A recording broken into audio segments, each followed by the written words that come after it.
Welcome to Pigeon River Farm, doing farming right. I'm Robert Brown, the owner of Pigeon River Farm. Thank you for viewing. Well, good afternoon. Appreciate everybody showing up for Bill's third presentation. We should be getting some good information today. Bill, what are you going to be talking about? Well, today, the last time I talked a little bit about a pondside take, I wanted to introduce the concept. Today I want to talk a little bit more about it and get people more comfortable and how it works and how you set things up. Again, it's going to be for the small guy, and a lot of people are afraid to delve into it. So Okay.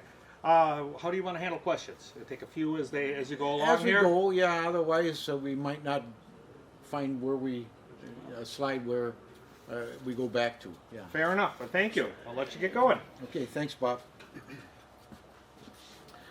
Well, again, today we're going to talk about affordable, sustainable pondside tank culture, and I put both of those words in there because they're buzzwords, and this is what you should be looking for. The subtitle is important.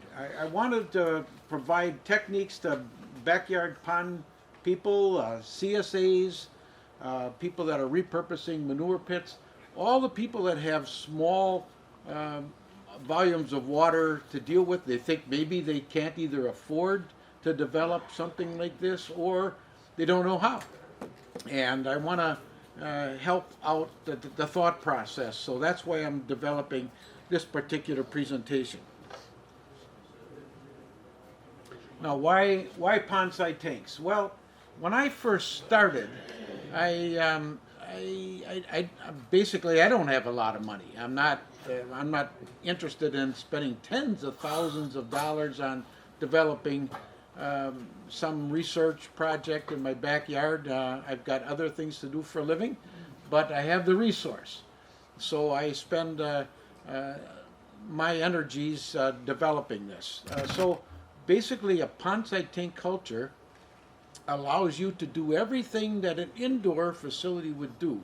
So you get all the benefits of an indoor culture system, but with very little of the capital investment. And when I say capital investment, I'm talking hundreds of thousands of dollars, if not $1 million, to get a large scale facility. I'm not actually interested in getting that far. And then you have other people who have resources, ponds already built in their backyard, or they're thinking about digging a pond, and I wanted to let them know that they can, what to do with that pond if they want more than just aesthetics, and do something where they can develop a small pond with a small income based on what we can do. So basically, again, I don't have a lot of investment in the types of things that you would do with an outdoor pond. So I'm going to go through all of that and then go through how to set one up and what you can possibly use them for. Now, I'm going to break down the benefits of pondside tank culture in about 4 or 5 categories. And the first one is capital cost. Again, if you're going to repeat what's going on indoors, you're not going to spend anything anywhere near the amount of money that you would have an indoor facility. And you wouldn't do an indoor facility unless it was large. So there's a lot of money that you're going to avoid, but you're going to be doing the same thing. You're going to have tanks just like indoor facility, and that's about the extent of the cost. And you're going to be using an outdoor pond and not putting fish in the pond, but in the tank next to the pond. So you're eliminating those big capital costs and the indoor operational costs. A typical cost for a very small unit, if you just wanted one single tank, when I say one tank, I'm talking about 1,000 gallons of useful water in a 1,200 gallon tank.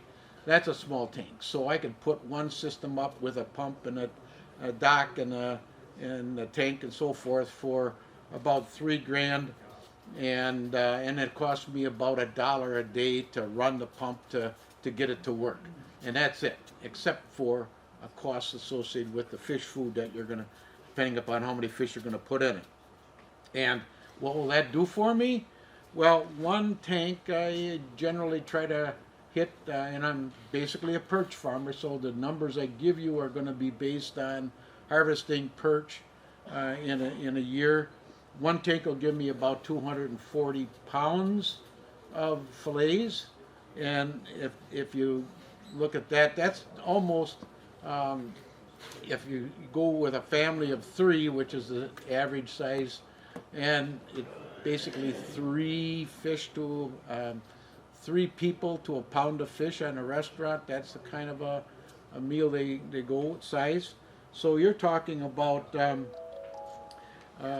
lot of fish for one family for a year. That's 240 meals, or if you divide that up, that's almost 5 families eating 1 meal a week, and that's pretty darn good for one little tank operation. That's the input cost and what you're going to expect to get out of it. Sustainability. Pondside tanks do not require a significant input, and this is a key issue because a lot of people have a backyard pond, but the regulations, and this is in Wisconsin, let's say, you can't proliferate ponds everywhere. There's rules and regulations about going into wetlands and digging ponds, so the amount of, if you want to have a very large outdoor operation, you really can't. So you have to have a very small footprint or use the footprint you got. So that's a big issue. And of course, in an indoor system, it's totally different. You use a water source that you have to treat to get to be able to use it, and then you have to put in all the expenses of recycling it around and around and around. So this type of system is quite a bit more sustainable. I can raise thousands of perch in a tank in as little as a quarter of an acre of water.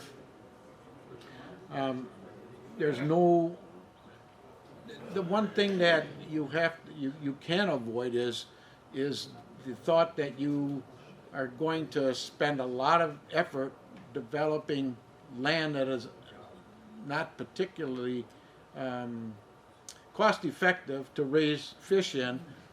If you have a farm operation, let's see that you don't want to be using up useful land for farming, let's say. So again, you keep the small footprint, and you're raising a lot of fish in a very small footprint. So that's one of the big reasons that I go with a pondside tank. Now I have 9 ponds, but I only put this on 1/4 acre pond, which is very small, and I don't use up. I use other ponds for other things. So now one of the big issues is feeding. With pondside tanks, the feeding operation is almost similar to an indoor system. You know exactly how many fish you have in a tank. You have a calculated feed ratio that you're giving them. You know how many fish you have, how many pounds they are, how much food they take on a daily basis. In a pond, you're guessing that everybody is eating what you're throwing in the pond. You have no idea how that food's getting eaten. And if it goes to the bottom, so be it. In the tank system, you know if they're eating, they're not eating enough, or if you're feeding too much, let's say, because the food is on the bottom. If you're not feeding enough, you can go and you have a spreadsheet that tells you how much fish you have, how many pounds they are, and how much feed they are. And if you go down the spreadsheet at a certain day, you should pull out an average amount of fish, weigh them out, and see if they match the spreadsheet. And if they don't match it, if they're being underfed, then you know you're feeding them too light. So that's a good way of doing it. So you can prevent overfeeding and underfeeding, in a pondside tank because you know exactly what you have. And that's the same as an indoor system, so you're not wasting food.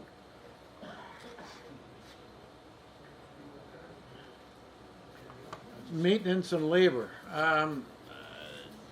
I would say on an outdoor system, the tank system, it's almost embarrassing to say how little time I spend on this, but basically I feed the fish every day, so you're inspecting them at the time of feed.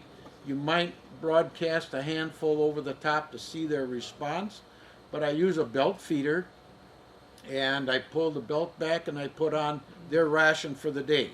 Now, because the tank is spinning, that feed is going into the tank, and it's a slow sink feed, so the feed actually spreads out horizontally and vertically.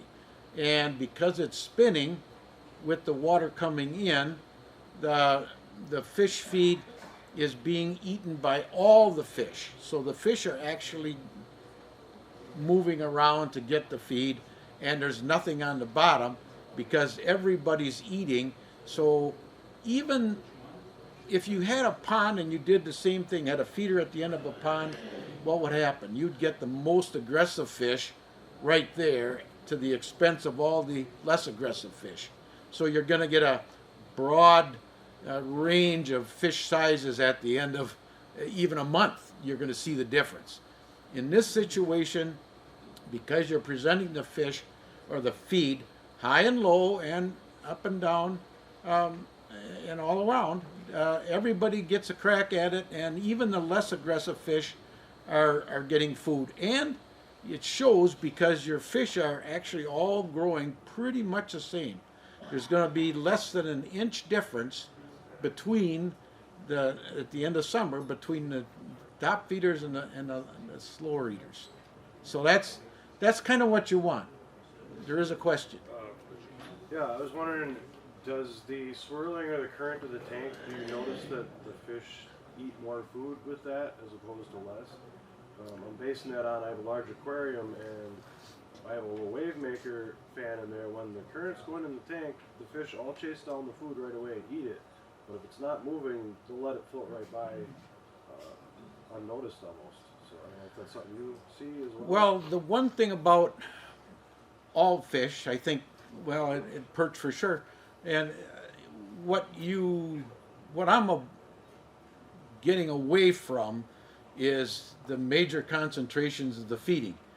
First light, last light. The fish always eat more vigorously in an outdoor system. And in an indoor system, you can control that a little bit by having subdued light all the time, or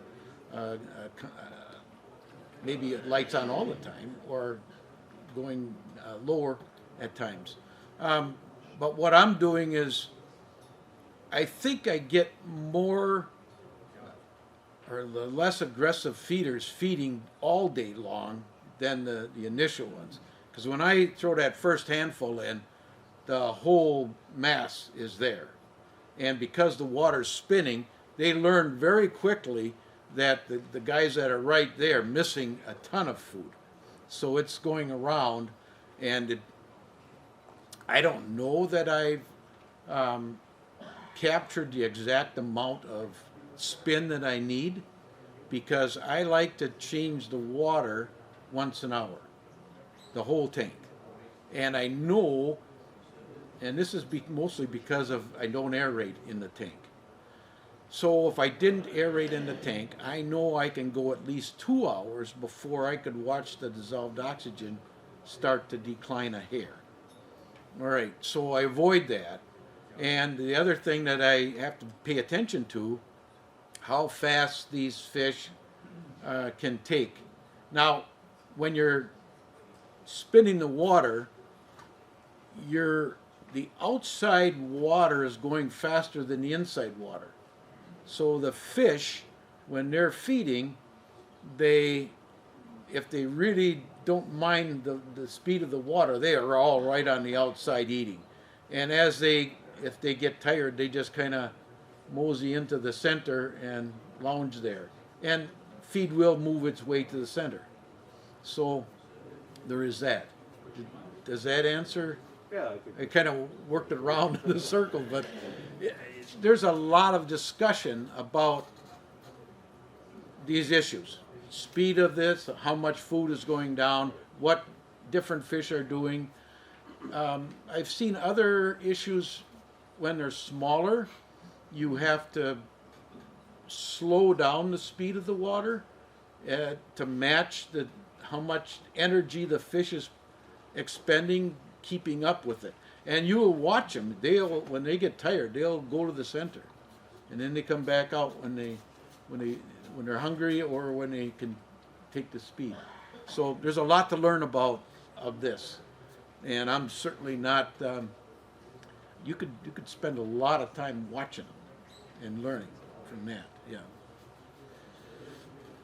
And the other thing that I do with respect to maintenance labor, first of all, in a big operation, outdoor ponds, there's tons of maintenance on dikes, weeds on the dike, weeds in the pond.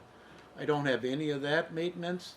And then if you're managing fish out in the pond, you're going to be spending labor seining them. So that means you got to have at least 2 people, 3, who knows how many, to get accumulate, get the seines out, pulling the seines in, grading the fish, and when they're out in the pond, they're all different sizes. So you've got a lot more labor. So I'm avoiding all of that, and like I said, I'm out there 1 hour a day to feed the fish in my tanks and watch them, see what's going on, and then once a week I might go out there and brush the sides if there's any algae accumulating, keep the tanks clean so you can see the bottom and that. And so it's a very, and I always like to say, this is a job for a college kid that comes home and needs an income for the summer, or all the kids that you have at home that love to watch fish and they can do this for peanuts. So it's a great sideline job for, and not only that, you get something out of it. You get a meal or two. So yeah. Fish health. I think in the tanks I can see what's going on with the fish. We very rarely have anything. Any infections going on. We do have a fish vet that comes in and evaluates fish, but they're very healthy. They get all the food they need. It's all a fortified diet. Obviously, we've already feed trained them, and I can go through that in either later on or in a different session, but talk about feed training a little bit, and that's just simply getting fish from normal diet of rotifers and other bugs and small fish up into a fortified diet, because when you're doing tank culture you're going to need a fortified diet, and there's very good diets available. So you've got that, you know exactly how much they're feeding. They're pretty healthy fish, and because we're circulating the water, we're giving them exercise every day versus feeding out of a dock in a main pond where they just come up and sit there and look at you and take what you give them. I mean, they're exercising all the time, so that's a good health issue. All right, now I wanted to give you just types of pondside tanks that I've seen. Now, I want to talk about, like I said, anybody that has a CSA, that never thought of using a water supply that they might have, and abandoned manure pits. Now, what I see are large farms buying up smaller farms, and then they don't want necessarily the buildings, the old house, and the manure pit that was they want the land for harvesting grains or crops and spreading manure. So a lot of times the actual footprint of the farm is sold to a young couple who wants to have a hobby farm, right? And the first thing they find on there is a manure pit. And so I want to give them an opportunity to see, well, you don't have to destroy the manure pit. You certainly can use it for aquaculture. And this is how you do it. So what I'm going to show you here is I've got two sets of tanks, two types I do. This is my big pond. I used to have low profile tanks all along there. Then I moved them into a hoop house, and I'm having more control over it by having it indoors. And then on this quarter-acre pond that I have the large profile tanks, and this is where I grow out fish. And this is an example of one of the manure pits that I've repurposed. Basically, we started out with a single tank, a pump, and you got a feeder on that type of, and that's it. We started out with a single tank, and we set it up so that we could add 2 or 3 tanks and as many as this system will allow. The other thing is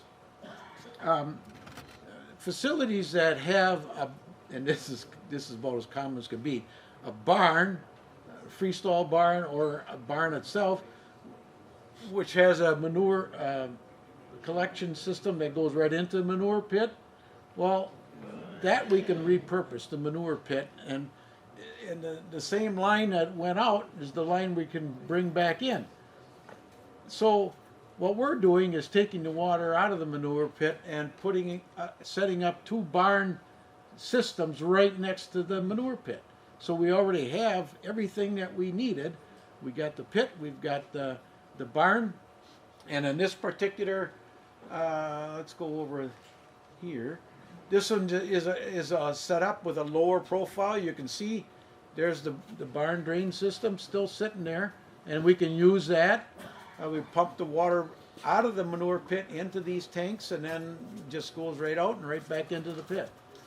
This one is something I want to talk about a little bit. I don't know if I'm going to talk about it in this prep, but this is something we call cold banking. So when you have perch from the first year growth, you're going to end up with fish that are all around between 4 or 5 inches, let's say.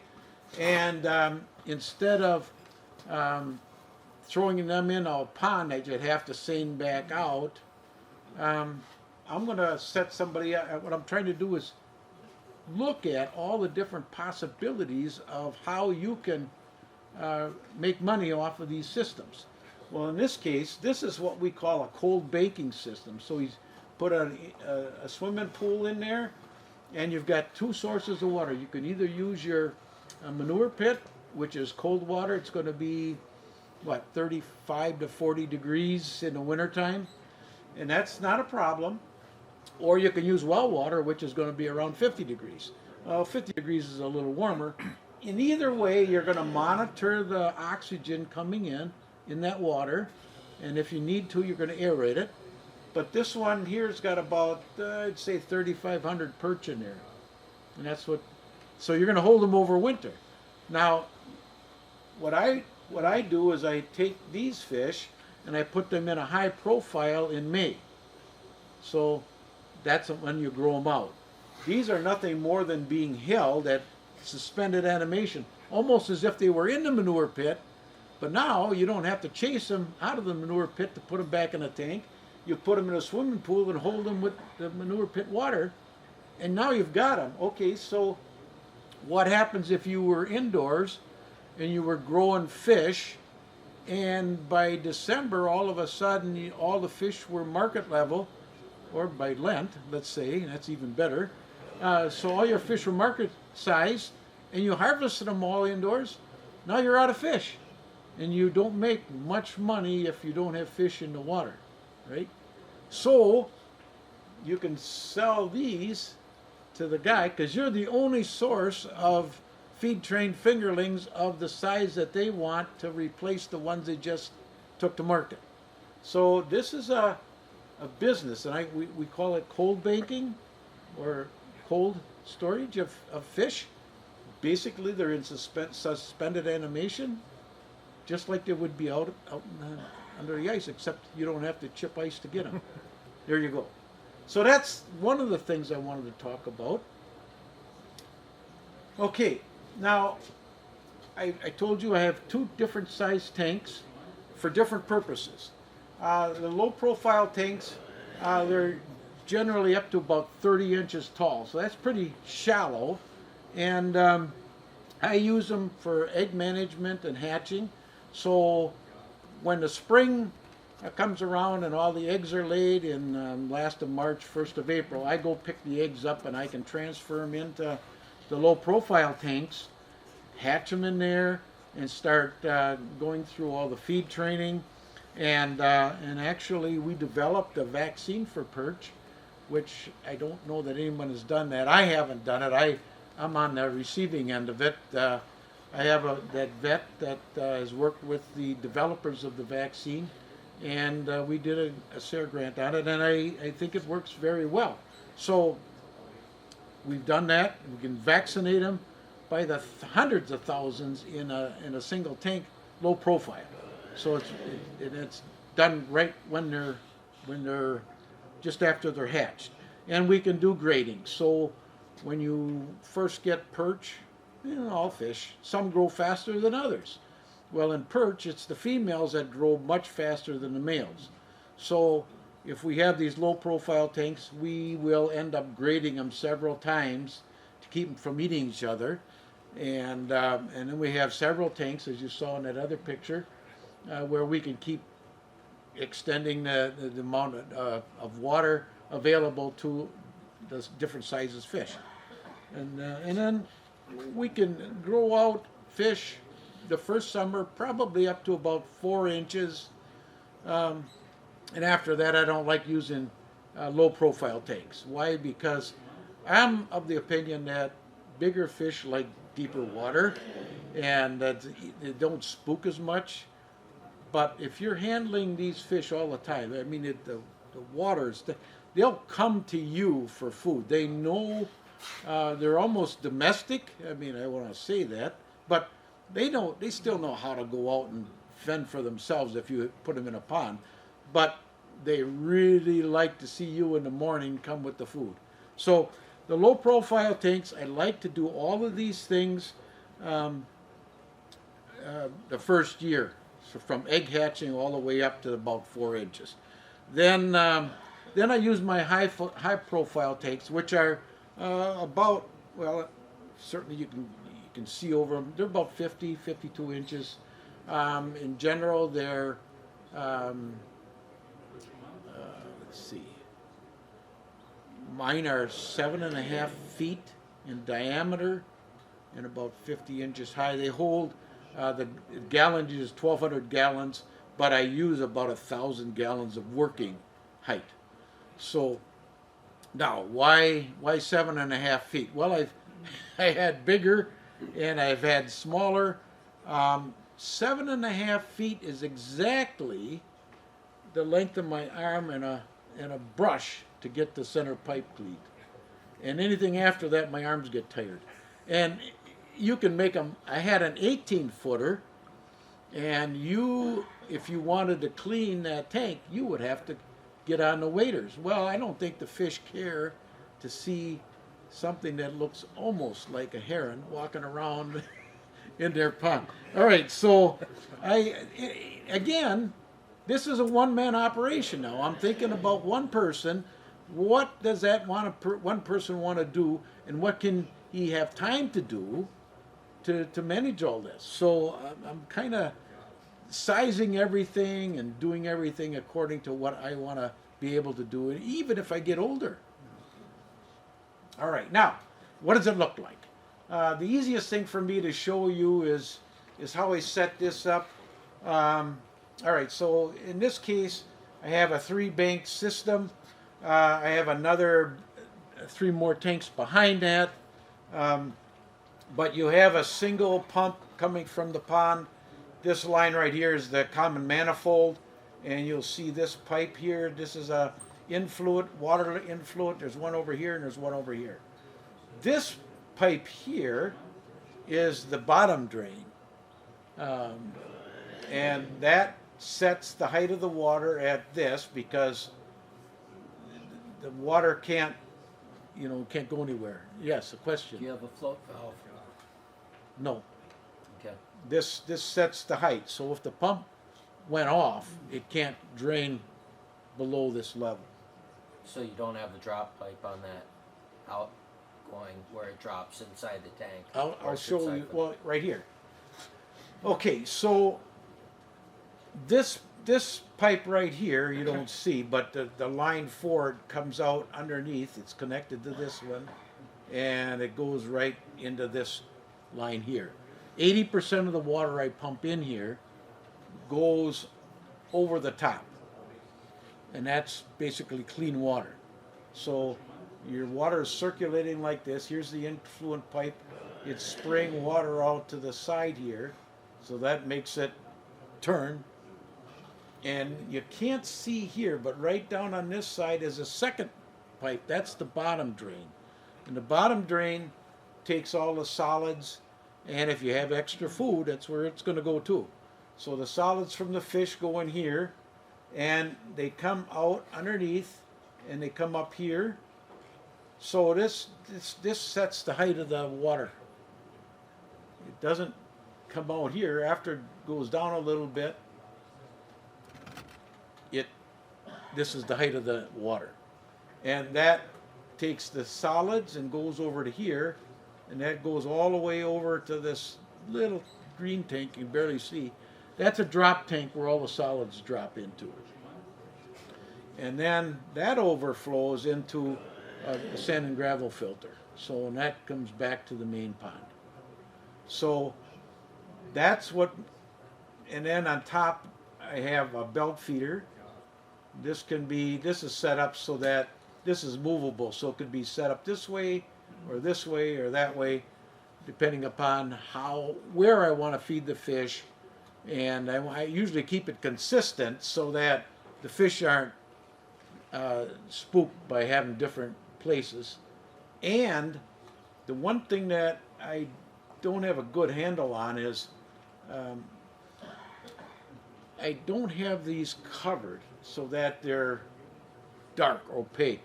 This looks like it's opaque, but you'll see shadows. And if you got dogs, that's a problem because the dogs go around and around these tanks forming a shadow, and then the fish spook. So once in the morning there will be a shadow when I feed them, and they're used to it. That's where they want to see it. And after that, they don't care to see it. I have a question Another here. question. Actually, go back to the manure. Yeah. Does that have a value? I mean, on my farm here, the manure is composted and it actually has a value. That's a very unique substance you have coming from fish. Yes. Is anybody looked into that at all as far as the... Everybody that raises fish looks into manure, and some people bottle it in a dilute form because Right. But what happens is I get you would get manure out of here, this drop tank. So, but I don't know that I ever get more than 3 inches over a whole summer, which is very little. But I can pump that out, and you want to pump it out before winters. You don't want a solid block in there. So I pump it out, and I can use it on my garden. Yeah. And I also did another thing you don't see is on this tank, I have a bottom draw so that I stir it up. And I have another line coming out the bottom, which I run all the way down to an area where I have my raspberries. And I can open up a valve, and if you had a garden up there, that would be perfect, because then you could irrigate the whole garden with water with a lot of fish nutrient in it. Yeah. So I kind of overlooked that part of it. But this is basically, so I'll set this up, and I'll turn the water on about the 15th of May, and that's when the pond water is right for, it's about 68 degrees to 70. That's about when the fish are really starting to actively go after the food that you fed them all last year, and they know. So I'm getting ready. So if you had that swimming pool in, they'll be feeding a maintenance diet all winter. But boy, by the time the water temperature gets up to this level, 68, they're ready. And they go through compensatory feeding, which means that they're overcoming the food that they didn't eat all winter, and they're eating much more rapid than they will even a month later. So they're compensating for that in April and the 1st of May. So there you go. You've got this water circulating. It's full. You're going to put in 1,500 fish. And when I say 1,500, that 1,500, the stocking density is based on how much I think that those fish are going to weigh in September. So they're going to be about 8 to 8.5 inches, and that volume of water will hold those 1,500. And you can start harvesting about a month before that. So there's going to be, the shooters are going to be harvestable, and then everybody is going out by about the 15th of September. So that's the high profile. Very simple.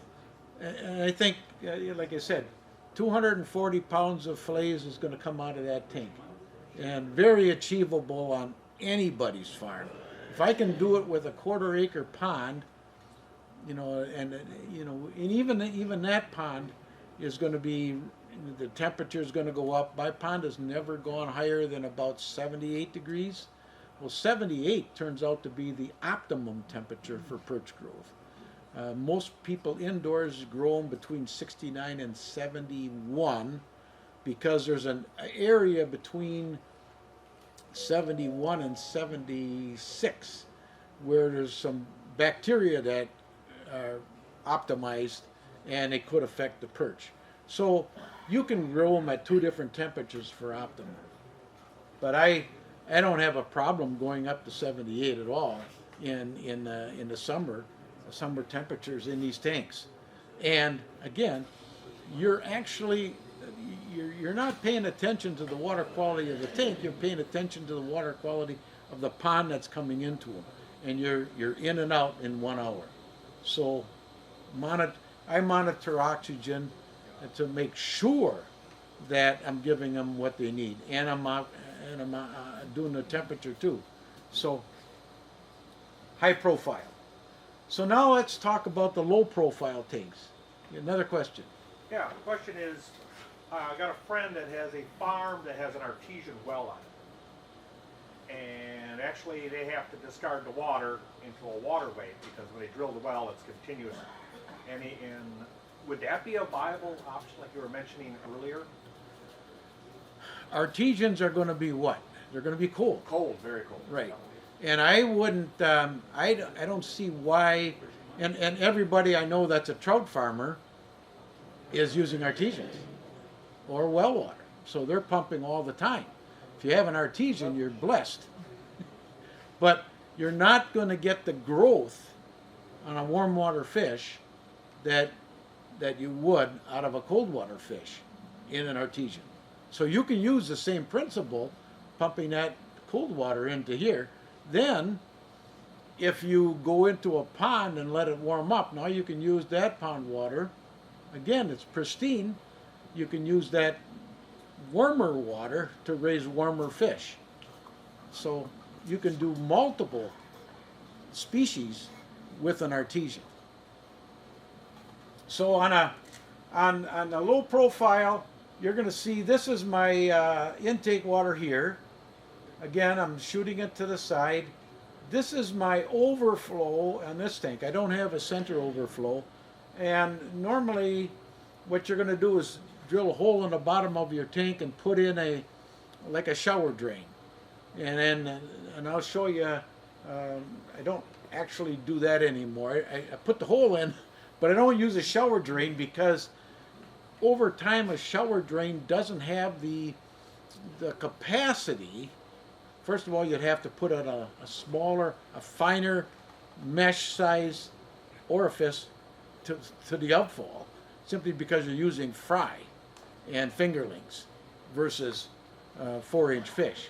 Once the fish get big enough, you can pull those out and go to a, and the finer the mesh, the more labor you got, because you're using pond water and algae. It seems to clog up all of this stuff. But all right, so I left that out. You got the shower drain cup, and that's hooked up to your flow discharge. But that's about it. And then over here, I might have an aerator in these tanks. And I am going to see if I can go to the next slide. All right, this is in the hoop house. This has got everything and then some. All right, so what I have here is a standpipe. So I got a 2-inch going into that shower drain, and I can pull these out, and I got holes drilled, 1/4-inch holes all the way up and down, and that gives me way more surface area to discharge water out of. Otherwise, you get more problems. You've got the incoming, you've got the aerator, and you've got the overflow. So now this overflow, you can see it's dark. That's actually hardware cloth that's got some algae on it. So this is a maintenance thing. All right, so that's what this whole, that's all there is, the inside. Now, look at this thing up here. I wanted to point it out while I got this slide. This is a thermometer. This is I can plug this in, and it goes on and off at certain, whatever I set the temperature for. So now what I've done is when I start these tanks up in the spring, my water temperature is going to be 45 to 52 based on how cold it is in the pond, and the eggs are laid exactly that in that window. So the problem is the water temperature keeps going up and down, and I want to have it sort of set at one temperature for egg development. But we get these eggs that are laid earlier because I don't want to say global warming's doing it, but it might be. And so if they lay them too early, we're going to get a nor'easter that's going to plummet the temperatures of the water down all over again. So what I did here is I got this, and I hook it up to my aerator.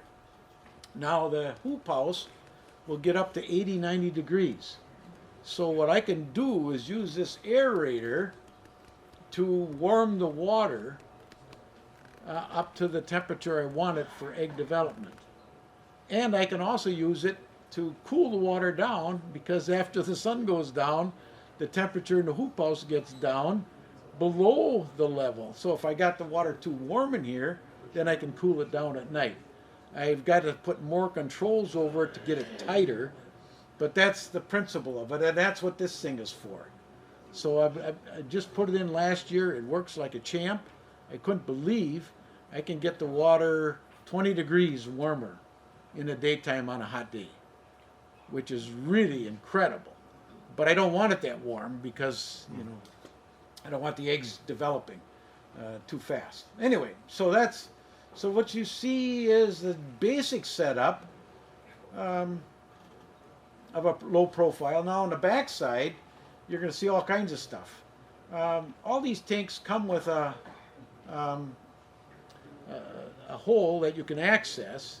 So what I did is I just put a shut-off valve in a hole, because I thought, well, geez, you know, what happens if I got this tank full of eggs or fish, fry, and I got a tank right next to it that doesn't have any fish in it. What if I plumb these together and drain that tank down? I can transfer half the fish over to the next tank without touching them. And that's what I do. And if you want to drain the tank, you can easily drain it this way, and that water can go right down the drain. The other way is using this one here. Now this is the bottom, this is the pipe, and it's connected to this one. This goes right to a common manifold, and that goes down the drain. That's only if I want to drain the water fast. Typically this valve is closed, and this is where the water goes, and it's taking the solids from the tank, so it's going over to this pipe, which is if I want to treat the solids or put them somewhere else and collect them, then I put them in this pipe. And then there's an overflow pipe, which is that one that you saw, that angled pipe going in. That's over here, and that goes right down the drain. So that's surface drain. So if this is clogged up, then your overflow is always going to prevent the whole tank from overflowing on you. So it looks like I was confused when I was putting all this in, but you've got a main manifold over here, you can't hardly see it, which is giving you the incoming water, and then I've got clear water and dirty water effluents that I separate. And they all go back into the pond.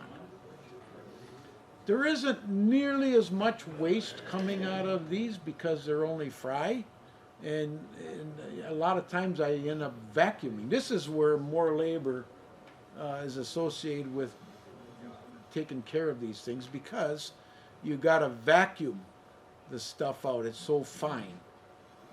In order to see what you're using powder for food, and a lot of times you have to overfeed them in order to get them to feed train. So that's this low profile. And here's another picture of it from the side. Again, this is the bottom, which could go right down the drain. And if I close that valve, the bottom goes up. And this is, again, establishing the water level of the tank. And then it overflows into the solids pipe. And this is the overflow of the water going right down the drain. And then I did something else. Now you can't do this with this standpipe. These are all 1/4 inch holes. Every fish that you just hatch is going to go down that hole. So what I did was I made a sleeve out of, this is a 2-inch pipe, this is a 4-inch pipe, and I just use an apple picker to grab onto this and put it over. But this one, I've got variable sized hardware cloth wrapped around this so I can keep my little guys in, and I can change the mesh on this depending upon how big the fish are. So the bigger the mesh, the less work it is. The smaller the mesh. And in fact, when the fish are just hatched, this line here is closed completely. I don't even have a discharge, and you don't need it. So, all right, that's pretty much the setup for what I do for large fish and small fish, and that should take you through perch from time they're an egg to how to manage them throughout the whole first summer, and then grow out the second summer. What about parasites for the fish or viruses? How do you keep them from dying off, other than oxygen? Good question. The one thing that, the reason I started pondside tank culture is because I thought that if I was going to raise fish to go to the market, no one's going to eat fish from a pond that has parasites in it, right? They're not going to do that, and you don't need one parasite on the fillet to accomplish it. You're out the door. So I did some research, and I got a SARE grant, and my theory was that in running water, flowing water, you eliminate the parasites, yellow grub and black spot. Those are the two bad guys. And in running water, if you know the life cycle of the parasite, they go through a snail, and then they come out of a snail and they rain down on the fish.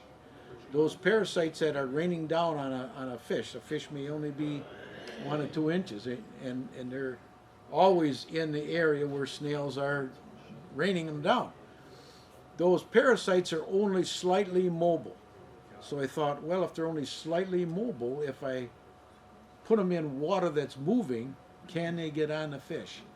And the grant that I got completed suggests that I never got a fish that had a grub on it, even if I put grubs in the water with them in there. So moving the water, which is what I do on the big tanks, I have not gotten a parasite yet. Okay. So on other types of things that might, we tend to use, I work with my vet, but again, for minor infections and whatnot, we tend to use salt. And salt is the universal cure for a lot of stuff. In fact, perch are brackish water fish. So they tolerate salt well, and if you were doing an indoor system, strictly indoor, you would carry about a 3 parts per trillion salt in the water all the time. Per trillion? Yes. Yes. So, and actually some of the best perch stocks we have come from brackish water out in Delaware, where they actually spawn in February, and they're already acclimated to the salt, and some of the best perch. I don't know if you've ice fished, but if you were to go out to Devil's Lake, North Dakota, it's as salty as the ocean, maybe more. It's like the Great Salt Lake out there, and we have one of the best perch harvests. Everybody goes out there to fish perch, jumbo perch. Okay. So fish can tolerate salt, a lot of it, and we use even more than they can. When I say 3 parts, when we want to disinfect them, we will put a lot more than that in and hold them for 20 minutes to a half an hour in salt water, and they can tolerate it, and they come right back up. So, yeah. But if you're going to do an indoor system, the only thing I don't know that we have a lot of information on, in an indoor system, you depend on some type of a bacteria situation where all of that water has to go into and get treated by bacteria to get rid of the ammonia and transfer it back into nitrites and nitrates, right? So you do that. I have no clue as to the toleration of the bacteria on that light salt treatment on a consistent basis. So How do you measure the salt content? there's salinity meters. Okay. Yeah. With the ammonia in the water, is that just like other manures where if you pump oxygen into it, you instantly get an algae bloom? I will be doing another presentation that talks about that, but that's exactly what can happen. Yeah. In fact, when in big picture in wastewater treatment, you're aerating to get rid of something, and you're moving the nitrogenous waste from one form to another, and then out. And depending upon how much you aerate, what I've seen, and what I've been trying to get somebody to do a research project on, the bugs in the bug tank eat more oxygen in the fish tank.